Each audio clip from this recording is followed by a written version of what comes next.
சிந்தக்கேட் உணவை மருந்து இன்னைக்கு பூனை மீசை சூரணம் அப்படிங்கறத பார்க்கலாம். பூனை மீசை கிராமப்புறங்கள்ல எல்லா இடத்துலயும் கிடைக்கக்கூடியது.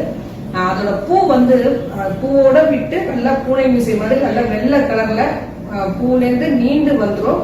இது நீங்க போட்டோலயே பார்க்கலாம். பூனை மீசை, அந்த பூனை மீசை வந்து சமூலமா, அதாவது ஃபுல்லாவே எடுத்துட்டு நல்லா அலசிட்டு வேறு தண்டு பூ இலை எல்லாத்தோடையும் சேர்த்து நல்லா கட் பண்ணிட்டு நிறைய தண்ணி ஊத்தி கொதிக்க வச்சு வடிகட்டி கஷாயமா கிராமப்புற மக்கள் எல்லாருமே குடிப்பாங்க.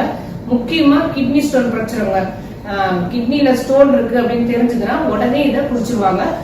வருடத்துக்கு 2 முறையாவது சும்மா வேணாலும் பெரியவங்க வந்து குடிச்சிருவாங்க. ஏன்னா கிட்னி ஸ்டோன்ஸ் வராம இருக்கிறதுக்கும் சரி, சிறுநீரக பையில ஏதாவது பிரச்சனை இருந்தாலும் சரி, சிறுநீர் போகாம இருந்தாலும் சரி, சிறுநீர் வந்து சிறிது சிறிதா கழிஞ்சாலும் சரி, கிராமப்புற மக்களுக்கு இந்த கூலி